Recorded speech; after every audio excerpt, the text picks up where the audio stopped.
प्राथमिकता क्या रहेंगी, किन किन कामों को आप प्राथमिकता के तौर के ऊपर करेंगे? सबसे पहला मेरा काम रहेगा, जहां पर उचित जगह मिले, कम से कम 101 वोट से जीते हैं तो कम से कम 101 पेड़ लगा करके, कम से कम 100 पेड़ लगा करके शुरुआत करें। विपक्ष आपके ऊपर आरोप लगा रहा है कि कहते हैं पंडित जी ने चीनी से वोटें बदल दी, पंडित जी ने हवन किए, कुछ की वोटें बदल दी सारी, इस वजह से वो इलेक्शन जीते हैं।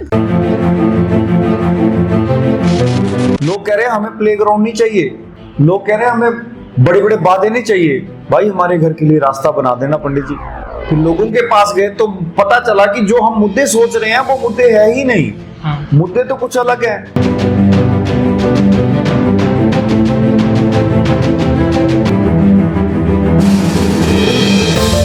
किसी का बारिश का पानी नहीं निकला, वो घर में घुस गया, नुकसान हो गया।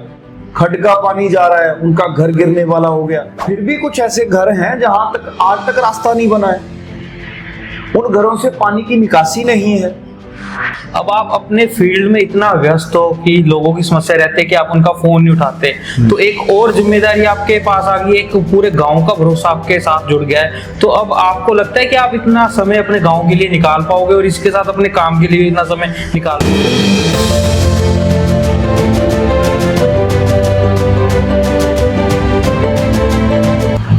देखिए, ये तो आपने एक बड़ा पेचीदा प्रश्न पूछा है।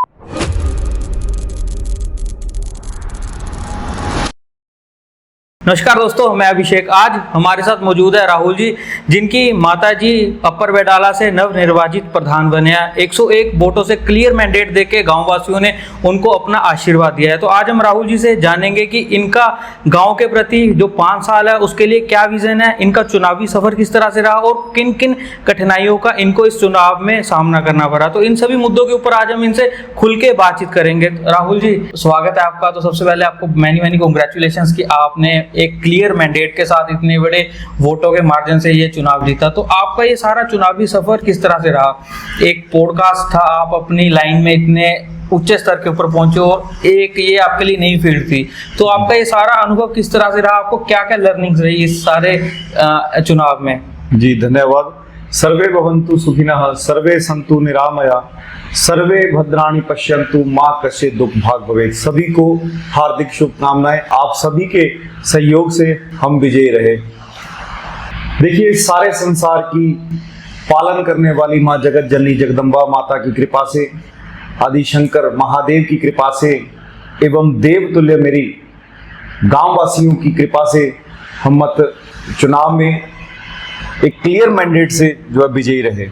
इसमें सबसे पहले मैं आपको बताना चाहूंगा कि जिस दिन हमें पता चला कि हमें चुनाव में जाना है, तो लोगों का हमारे प्रति क्या विजन था और हमारा लोगों के प्रति क्या विजन था, ये धीरे धीरे करके क्लियर होना शुरू हो गया। जैसे कि आपने प्रश्न किया कि ये सफर कैसा रहा, तो सफर में सबसे पहले हम आपसे मिले। बिल्कुल, क्योंकि आप जगह जगह जाते हैं, तो हमने आपसे विजन लिया कि हमें क्या करना चाहिए। तो आपने कहा कि आप पहले लोगों के पास जाइए।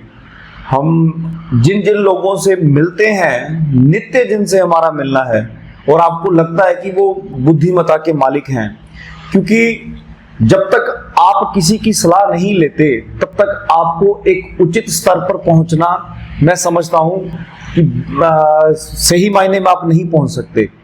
तो मैंने फिर अपने साथ जो अपने भाई बंधु हैं, दोस्त हैं, तो उनसे बात की कि ऐसे ऐसी स्थिति पैदा हो रही है, हम इलेक्शन में हमारा जाने का बन रहा है।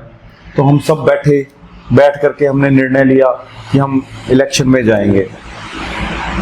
तदुपश्चात फिर चुनौतियां सामने आनी शुरू होगी कि कौन कौन खड़ा हो रहा है और कैसे चुनाव को जीतना है।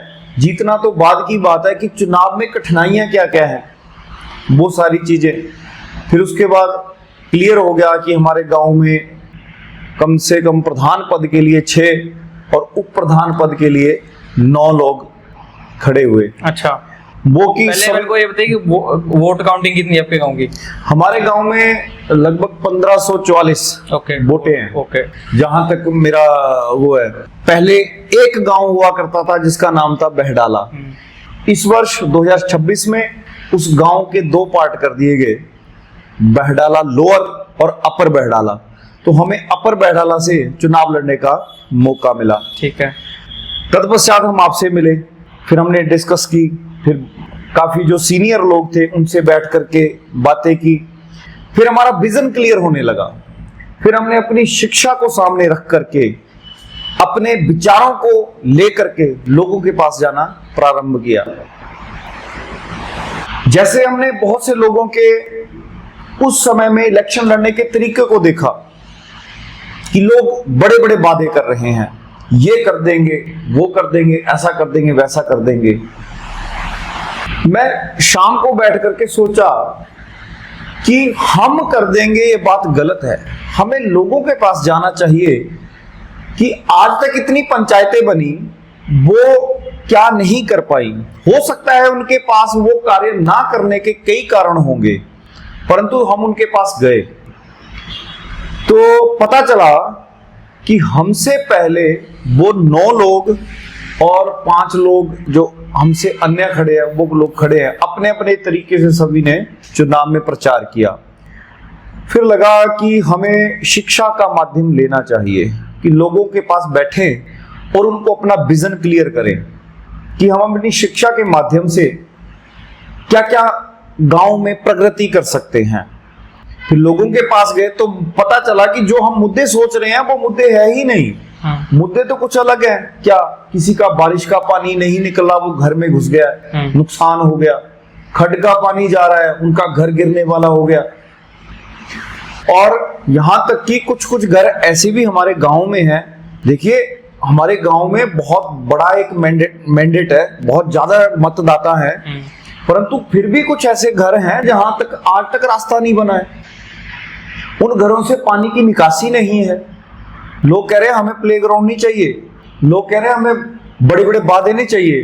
भाई, हमारे घर के लिए रास्ता बना देना पंडित जी, ठीक है। और आप शिक्षा में उत्तम रहे हैं, अपने क्षेत्र में उत्तम रहे हैं, तो हमें आपसे आशा है कि आपके कई राजनेताओं के साथ उठना बैठना है, तो कृपा कर हमारा जैसे भी हो सके इस कार्य को, रास्तों को बनाइए। और जिन बातों को लेकर के कहीं की जगह तो हम ऐसा पहुंचे, छोटी सी बात और भाईचारे में लड़ाई, तो वो कह रहे हैं कि हमारा भाईचारा, भाई एकता का, समानता का प्रतीक बन करके हमारा भाईचारा एक कर दीजिए। तो ऐसी बहुत सारी चुनौतियां हमें आई। फिर हमें धीरे धीरे सीखने को मिला। फिर दिन बीतते गए, फिर आ गया नामांकन पत्र दाखिल करने का दिन। बहुत से फोन आए, ऐसा करेंगे, इतने लोग जाइए, इतने लोग जाइए। पर मेरा अंदर से जो शिक्षा का एक, हम कह सकते हैं कि सरस्वती का जो आशीर्वाद था, जो सोचने की क्षमता थी, उसने मुझे एक अंदर से एक विजन दिया कि हम कोई शक्ति प्रदर्शन थोड़ी कर रहे हैं। हम अगर सोच रहे हैं कि गांव की सेवा करनी है, तो पहले नामांकन पत्र दाखिल करें। वो कैसे करें कि वहां पर जाकर के देखें क्या है क्या नहीं है। तो संयोग से हमने एक निश्चित मुहूर्त निकाला, क्योंकि हम ज्योतिषी हैं तो ज्योतिष को तो मानते हैं, उसके अनुसार हमने एक अच्छा मुहूर्त निकाला। हम फॉर्म लेकर के आए, वहां पर भी कुछ सीखने को मिला। मैं तो अपना फॉर्म लेने गया था, तो वहां पे मैं पता चला कि भाई फॉर्म भरने के लिए सारे तत्पर हैं। तो संयोग से सभी के फॉर्म भरने को मिले। सुबह मैं 11 बजे गया, सायकालीन तक मेरे को बैठ करके फॉर्म भरने पड़े। उस दिन मेरे को गर्व फील हुआ, एहसास हुआ कि मेरे माँ बाप ने मुझे पढ़ाया और मेरी शिक्षा मेरे गांव के काम आ सकती है। उस दिन मेरे को फील हुआ कि जब मैं फॉर्म भर रहा था तो सभी आए, भाई मेरा भर दो, मेरा भर दो। मैंने भरे, बड़ा आनंद आया और सबने शाबाश दी मेरे को कि पता लगा यार हमारे गांव में भी कोई पढ़े लिखे लोग हैं। तो फॉर्म भरे हमने। फिर हमने कुछ दिन बाद उसको, जो था कि इतने दिन के अंदर इसको भरना है और वापस जमा करना है, मुहूर्त के अनुसार हमने इसको जमा किया। तत्पश्चात भरते भरते फिर हमें लोग मिलने शुरू हो गए, क्योंकि बात जो है लोगों तक पहुंचनी शुरू हो गई कि उन्होंने भी फॉर्म भरा, उन्होंने भी भरा, उन्होंने भी भरा। फिर सभी निकले चुनाव प्रचार के लिए। तो उसमें भी कठिनाइयां आई। कठिनाइयां कैसे आई कि अब 15 लोग हैं, तो गांव छोटा सा है, अब कहाँ जाएं, जहां हम पहुंच रहे हैं वहां पहले ही लोग बैठे हुए हैं। बैठे तो नहीं हुए, परंतु ग्रुप में लोग जा रहे हैं। 15 से 20 लोग हैं, किसी के साथ 5 लोग हैं, किसी के साथ 8 लोग हैं। तो हमें मौका ही नहीं लग रहा है कि हम लोगों को ये बता पाए कि हम आपके पास क्यों आए हैं। मात्र एक बैलेट पेपर छिपा करके या एक फ्लेक्स लगा करके, या लोगों ने यहां तक देखो आपकी हर किसी ने प्रचार किया, पर जिनके घरों के ऊपर किसी ने एशियन का पेंट किया हुआ है, वो सारी दीवारें जो है वो भर गई पेंट से, वो इश्तेहारों से। लोग दुखी होने लग गए।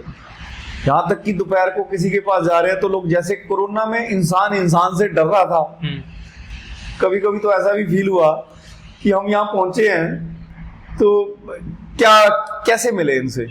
लोग देख रहे हैं वोटों वाले आ गए, ओहो, डरने लग गए लोग। चलो धीरे धीरे सफर आगे गया। तत्पश्चात हमें फिर कुछ बुद्धिमान लोगों से बैठना हुआ।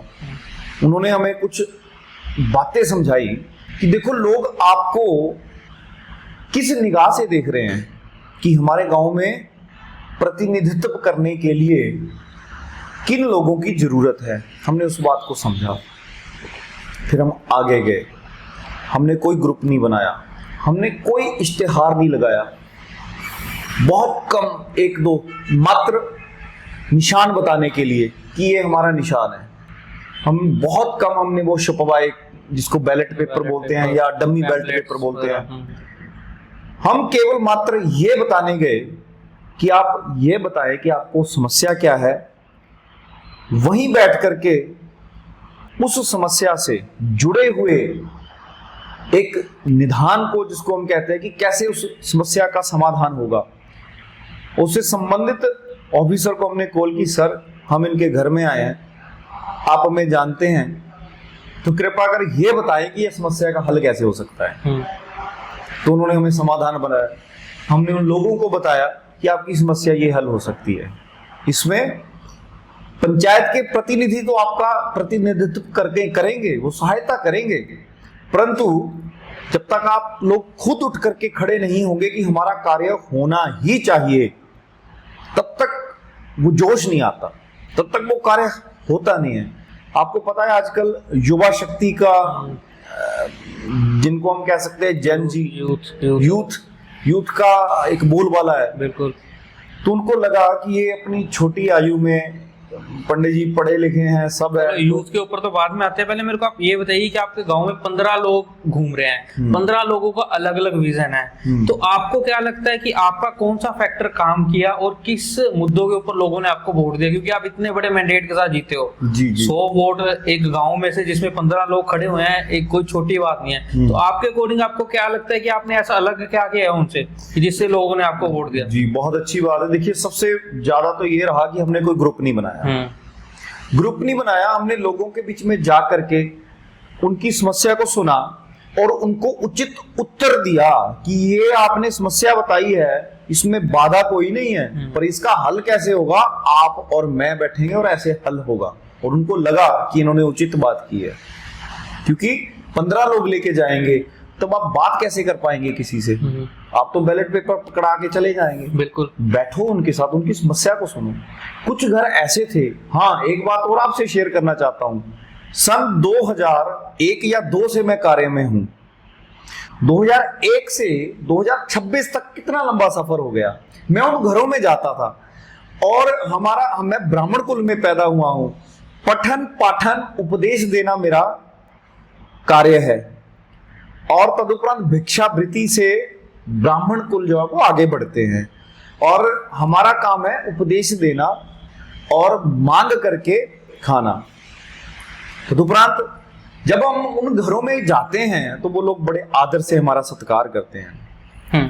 इस बार मैं काम करने नहीं गया, मैं उनसे ये पूछने गया कि आपको क्या समस्याएं हैं, आप खुल के बात करो।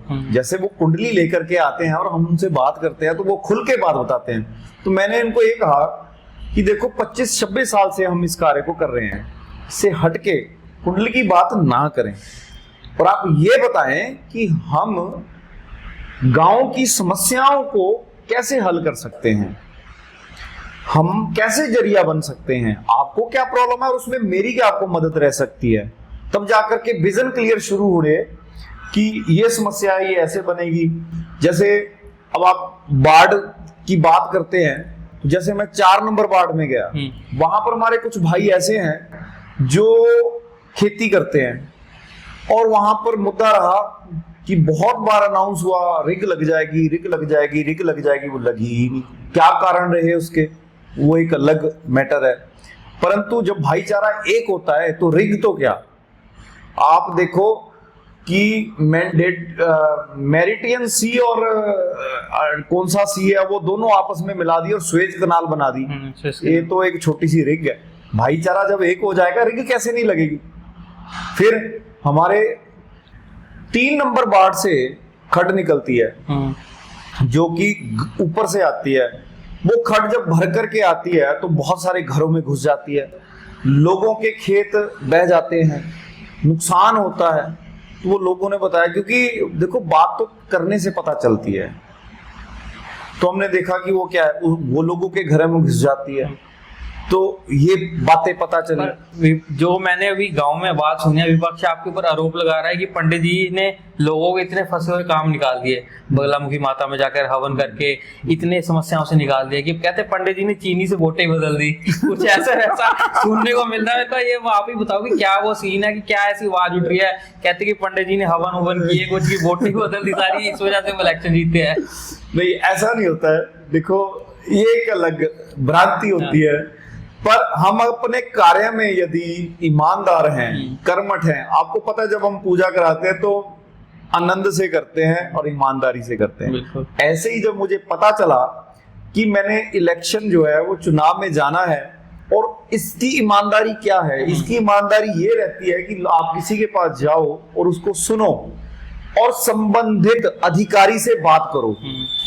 और तकरीबन जितने हैं सारे मैं जानता हूं कि अधिकारी परमात्मा की कृपा से मेरे कांटेक्ट में हैं, तो मैंने उनको सुना और उस समस्या को संबंधित अधिकारी से बात की। तो उन्होंने कहा ये कोई बड़े मैटर नहीं होते, इसमें भाईचारा यदि एक साथ आ जाए तो कोई भी हल हो सकता है। परंतु वो तो ऐसे ही चीनी वाली बात, तो मान लो मुंह मीठा तो करना ही होता है। अब आपके गांव में जो प्राथमिकता क्या है, जो आप अभी आपके होगी कसम की ओथ लोगे जब आप, तो उसके बाद प्राथमिकता क्या रहेंगी, किन किन कामों को आप प्राथमिकता के तौर के ऊपर करेंगे, कौन कौन सी समस्या ऐसी है गाँव में? देखिए, सबसे पहले तो मैं अपने देव तुल्य मतदाताओं का, ग्राम वासियों का दिल की गहराइयों से धन्यवाद करता हूं कि जिन्होंने मुझे नहीं, माता जी को उनके ऊपर भरोसा जता करके एक भारी मैंडेट से उनको जिताया है। बिल्कुल। 6 कैंडिडेट्स में 100 वोटों की लीड लेना बहुत बड़ी बात है। दूसरी बात, जैसे ही वो प्रधान पद के ऊपर काबिज होते हैं, बैठते हैं, तो मैं सबको ये बताना चाहता हूं कि सबसे पहले हम ये देखेंगे कि हमारे जल्दी से जल्दी काम होने वाले कौन कौन से काम हैं और पेंडिंग काम कौन से हैं, कि जो काम हो चुके हैं परंतु छुटपुट जो समस्याएं हैं उनकी वजह से वो रुके हुए हैं। तदुपरांत यूथ की आवाज है, हमारे क्षेत्र में प्लेग्राउंड नहीं है, कैसे भी हो उसको हम करेंगे, चाहे हमें संबंधित किसी अधिकारी के पास जाना पड़े, राजनेता के पास जाना पड़े या फिर सांसद के पास जाना पड़े, कुछ भी करना पड़े बच्चों के लिए। जब तक देखिए आजीवन प्रचल्यमाना एवं क्रिया शिक्षा, शिक्षा के साथ साथ शरीर का जो है स्वास्थ्य का ध्यान रखना बहुत जरूरी होता है, सर्वांगीण विकास होना बहुत जरूरी होता है। तो शिक्षा एक ऐसी क्रिया है जो पूरे जीवन भर चलती है। बात यह है कि शिक्षा के बिना व्यक्ति अधूरा है, साथ में स्वास्थ्य के बिना भी व्यक्ति अधूरा है। तो प्लेग्राउंड बनाने की हमारी जल्दी से जल्दी कोशिश रहेगी। दूसरी बात, सड़कें कुछ बनी हुई हैं, कुछ नहीं बनी हैं, परंतु जो बनी हुई हैं उनका रखरखाव अच्छे से हो जाए और जल की निकासी जहां पर रुकी हुई है वो जल्दी से जल्दी, क्योंकि कुछ ही 1-2 महीनों में बरसात आने वाली है, ठीक है। तो ये हमारा पहले ये रहेगा कि इस बार लोगों का नुकसान ना हो, ताकि हम जल्दी से जल्दी जहां पर जल की निकासी नहीं है वर्षा के जल की निकासी नहीं है, उसका कोई ना कोई उपाय किया जाए। ये रहेगी। तदुपरांत पहले स्वास्थ्य घर, डिस्पेंसरी इत्यादि वो नहीं है। कोशिश ये रहेगी कि 5 वर्ष हैं, 5 वर्षों में हमारे 5 वार्ड हैं, एक वार्ड के ऊपर यदि एक वर्ष लगाया जाए तो संबंधित वार्ड से जो जो समस्याएं हम निश्चित रूप से भाईचारे को साथ लेकर के उसको हल कर सकते हैं। फिर आती है बड़ी बातें, पहले बेसिक। बिल्कुल ठीक है जी। एक छोटी सी बात है, कहते हैं कि सोसाइटी बिगिंस फ्रॉम होम। कुछ लोग चुन करके सामने आते हैं, वो संबंधित लोगों को ही फायदा करते हैं, परंतु मैं लोगों को, अपने गांव के मतदाताओं को विश्वास दिलाता हूं कि हम पहले गांव का विकास करेंगे, व्यक्तिगत विकास भगवान के ऊपर छोड़ेंगे। गांव का विकास, मेरा विकास, मेरा गांव एक आदर्श गांव के नाम से जाना जाए, इससे बड़ा सौभाग्य मेरी जिंदगी में नहीं होगा। एक बच्चे का जीवन उसी समय सफल हो जाता है जब उस बच्चे के नाम से उसके माता पिता जाने जाते हैं, गर्व होता है। हम कुछ एक गांव जिनको जानते हैं, जहां के प्रधान का लोग नाम लेते हैं, उनको आदर्श गांव बोलते हैं। जैसे कि अजोली का नाम हर बार आता है। तो मैं ये कोशिश करूंगा कि मैं अपने ज्ञान से, जितना मुझे ज्ञान है, मैं अपने भाईचारे की मदद से और संबंधित लोगों की मदद से जल्दी अपने गांव को जितना हो सकेगा एक आदर्श गांव के रूप में ऊना में नाम लेकर के आऊंगा कि यदि आपने डेवलपमेंट देखनी है तो आप बहडाला में जाइए। आप अब लॉन्ग टर्म के लिए पॉलिटिक्स में आए हो या फिर आप 5 सालों के लिए एक एग्जाम्पल सेट करने के लिए आए हो कि 5 सालों में अगर ईमानदार हो तो बहुत कुछ किया जा सकता है? विजन क्या है आपका? देखिए, ये तो आपने एक बड़ा पेचीदा प्रश्न पूछा है कि मैं राजनीति में नहीं आना चाहता। ये मेरी बिल्कुल मतलब आप ये मेरा वो समझ लो, चाहे मेरा विश्वास समझ लो, चाहे मेरा एक जो भी मेरा फैसला समझ लो। परंतु आपको एक बात बताता हूं कि जब भगवान कृष्ण दुर्योधन के पास गए कि लड़ाई मत करो, महाभारत मत करो और बैठ करके बात को खत्म करो, तो आगे से दुर्योधन के क्या शब्द थे कि सूच्याग्रना दास्यामी विना युद्धे न केशवा, कि हे केशव, हे भगवान कृष्ण, आप पूजनीय हैं, परंतु मैं बिना युद्ध के सूची अर्थात सुई के अग्रभाग भी पांडवों को नहीं दूंगा। कई बार ऐसी कोई बातें सामने आ जाती हैं जिनकी वजह से बहुत सॉफ्टली काम होने वाले काम फंस जाते हैं और आप देखेंगे 40 साल तक केस चले रहते हैं। मेरा सबसे पहला विजन ये रहेगा कि जो लंबित काम है, जिनके ऊपर युद्ध की स्थिति बनी हुई है और बार बार उन कामों को लेकर के राजनीति की जा रही है, फिर भी वो काम नहीं हो पा रहे, उन कामों को, उन लड़ाइयों को समाप्त करने का मेरा सबसे पहला विजन है कि कम से कम वो महाभारत जो हो रहे हैं वो महाभारत ना हो और बैठ करके नीति के साथ, एक उचित नीति के साथ, रणनीति के साथ उस कार्य को किया जाए। पहला विजन। दूसरा विजन कि कई बार जब बच्चे टीनेज में जाते हैं तो उनको निर्णय लेने में ये दिक्कत हो जाती है कि मेरा अच्छा और बुरा क्या है, और गलत संगत में चले जाते हैं। तो उन युवाओं को मैंने ये बात देखी कि जब मैं इलेक्शन में जाकर के लोगों से कन्विंसिंग शुरू की, तो सबसे ज्यादा मेरे साथ यूथ जुड़ा और मेरे को आकर के बताते थे, भैया आपको अब ये करना है, आपको वो करना है, मेरे साथ रहो। मेरी उंगली पकड़ के मुझे अपने घर को लेके जाते थे कि ये बात मेरे घर में जाके बताओ। और कुछ लोग तो इतने खुश हो रहे थे कि पंडित जी खड़े हुए हैं, अरे जिन्होंने अपनी शिक्षा के क्षेत्र में इतना अच्छा किया है वो गांव के लिए तो करेंगे। तो कुल मिलाकर के मेरा सेकंड विजन ये रहेगा कि जो युवा हैं, जो टीनेजर हैं, उनको एक नई राह दिखाई जाए और उनको बैठ करके उनको काउंसलिंग की जाए कि आपका जो मार्ग है वो नशा नहीं है, आपका मार्ग क्या है? आपका सर्वांगीण विकास अर्थात शिक्षा, खेल और एक्स्ट्रा करिकुलर एक्टिविटीज, संगीत और सामाजिक कार्यक्रम, उनमें आकर के भाषण देना, उनमें आकर के अपने आप को रिप्रेजेंट करना, ताकि आपका जो काम है वो आपका काम के प्रति ही आपका मन जो है वो लगा रहे। ये दूसरा विजन।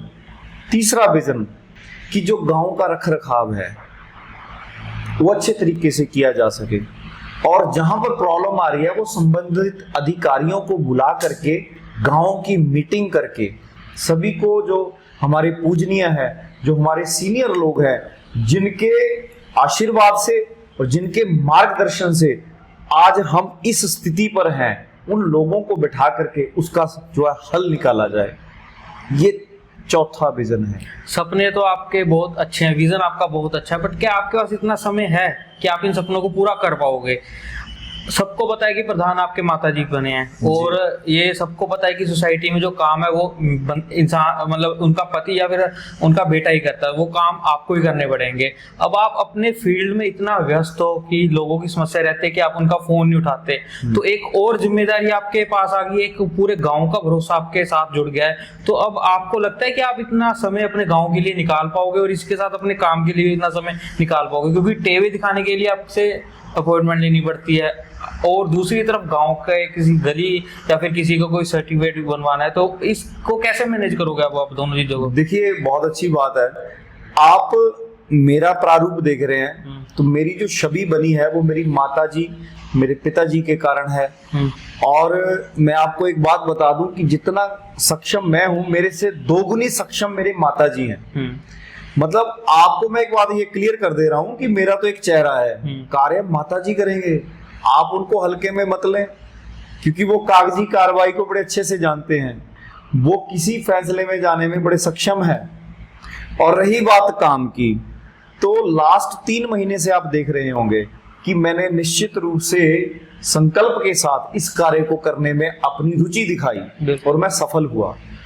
तो you can say like this, anything can happen whenever you put efforts in the right time, in the right way, then you can go to success. I know things take time, but definitely things will happen if you have a lots of efforts with honesty. So आप ये बात देखो कि जब हमने thesis लिखी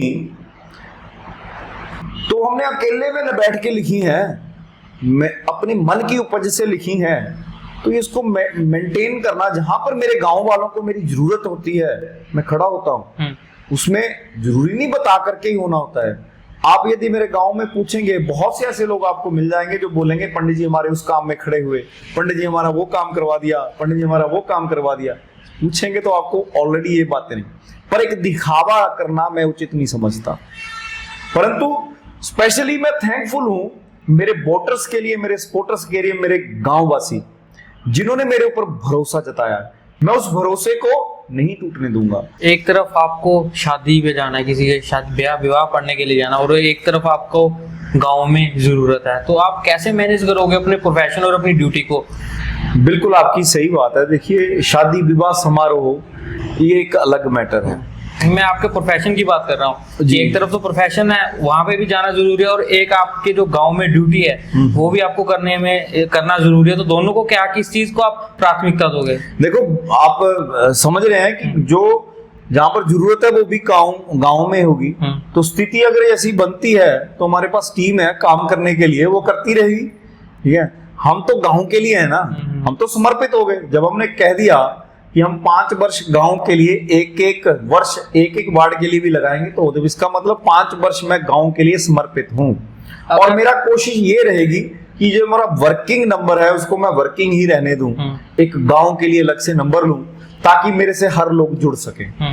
और मैं एक बात और बता देना चाहता हूं कि बिना झिझक के बेझिझक, कुछ लोग ये बात कहते हैं कि किसी ने वोट डाली है या नहीं डाली, मैं इस बात को सिरे से निकारता हूं। जब गांव का नाम आ गया, गांव भी कौन सा, अपर बहडाला, तो मेरा आदर्श गांव है, मेरे लिए सभी समान है। जब प्रधान बन जाते हो फिर सब समान है, सब समान हो जाते हैं। ये बात बोलना उचित ही नहीं है।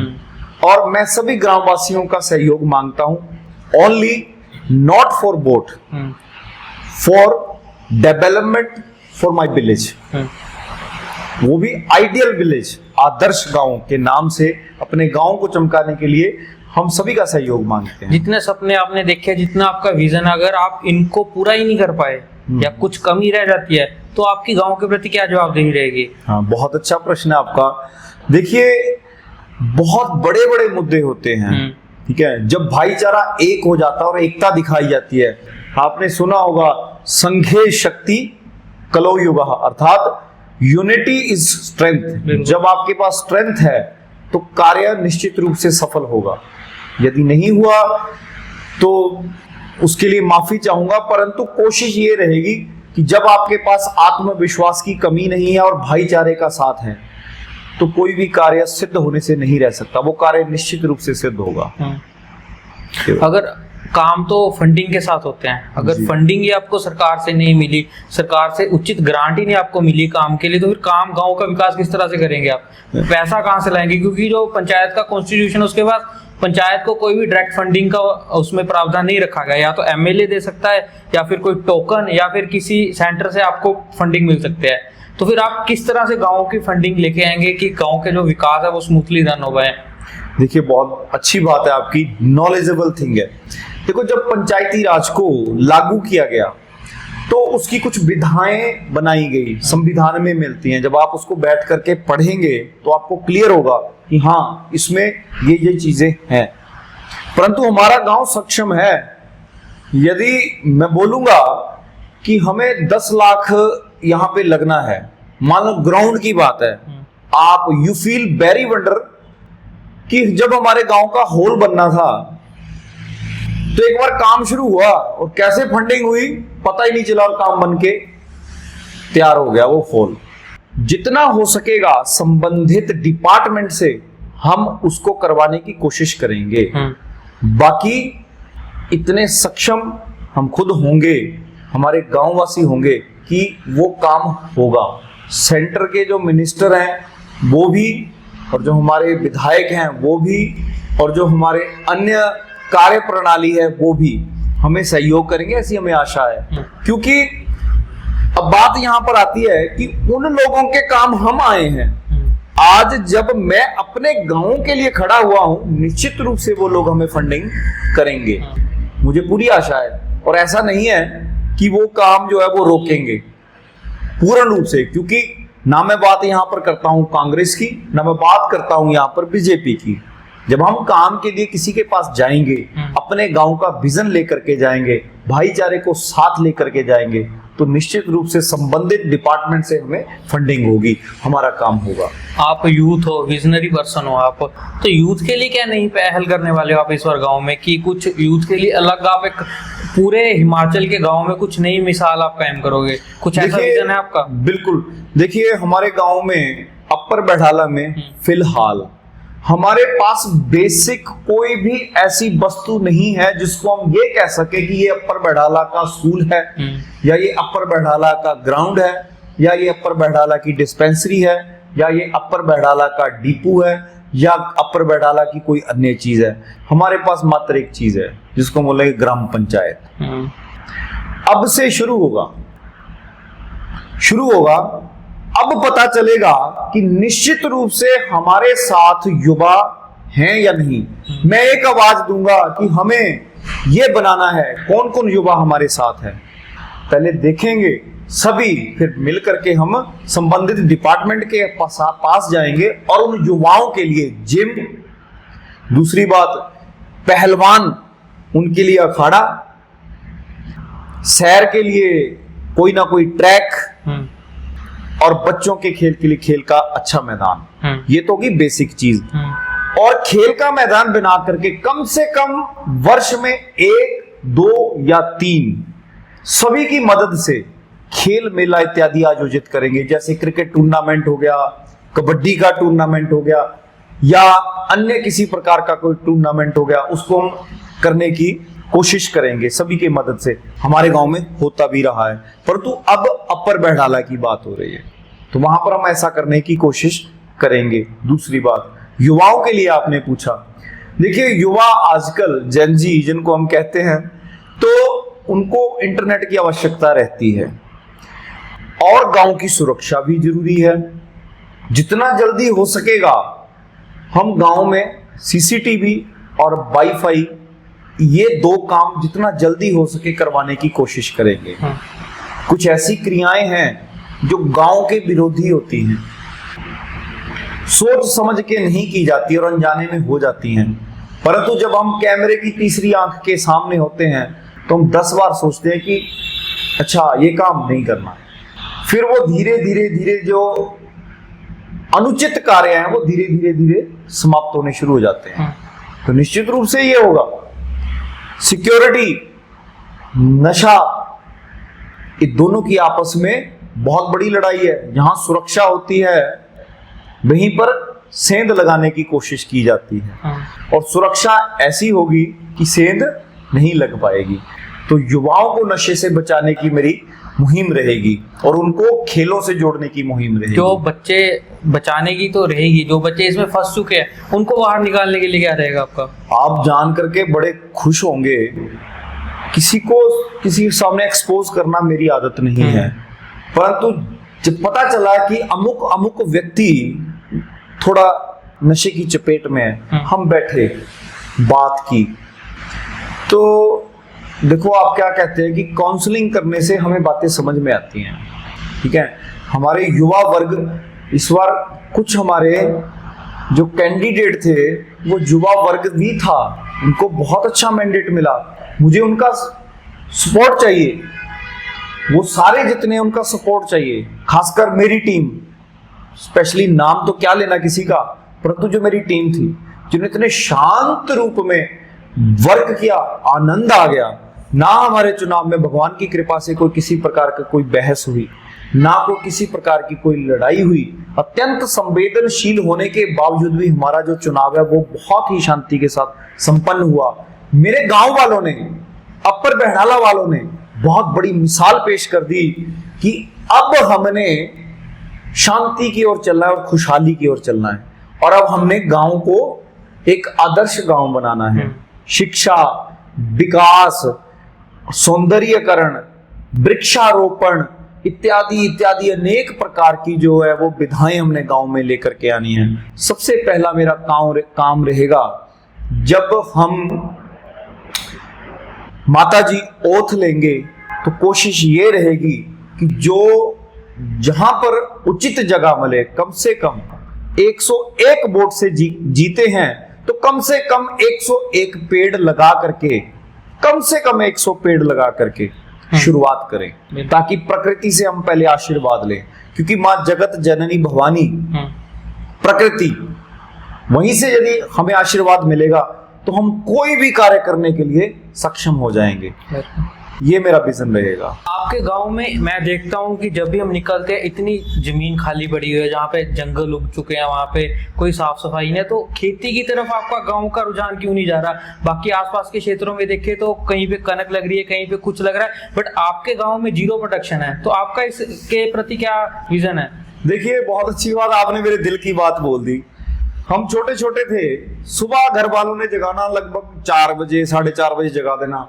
हमने मतलब पशु इत्यादि रखे हुए थे, उनको जंगल में छोड़ के आना, वहां ऊपर खेत ही खेत होते थे, तो वहां पर हमारे मोहल्ले वाले, साथ वाले मोहल्ले वालों की कम से कम किसी की 50 कनाल, किसी की 30 कनाल, किसी की 10 कनाल, किसी की 5 कनाल से जगह, वहां पर इतनी फसल होती थी। देखो क्या क्या उगता था, मैं आपको बताता हूं, जैसे उड़द की दाल, तिल, कुलथ, मूंगी, रोंगी इत्यादि, ये सब वहां पे हमने होते देखा है। आज हम वहां जाएंगे तो हमें जाते हुए डर लगेगा कि ये क्या हो गया है यहाँ पे। तो मेरी ये कोशिश रहेगी, आपने बड़ा अच्छा क्वेश्चन पूछा। कारण क्या रहा इसका? कारण उसका ये रहा कि वो क्षेत्र जंगल के साथ लगता है, और वहां पर मैं क्या बोलूं, वहां पर क्या है, अब जंगल उग चुके हैं, खेत लोगों ने बीजने छोड़ दिए हैं। कारण क्या रहा उसका? एक तो जंगली जानवरों का नुकसान, दूसरा बाड़बंदी की कमी। देखो जब बात आती है जमीन की तो किसान जो है ना, वो माता का पुत्र, पहला पुत्र कौन है? किसान है। वो किसान दिन भर मेहनत करता है और जब जंगली जानवर आकर के उसको उजाड़ के चले जाते हैं तो वो दिल से टूट जाता है। कितना कर्जा हो जाता है, कितनी महंगी खेती करनी पड़ती है, पर जब वहां बार बार नुकसान होगा तो कौन खेती करेगा?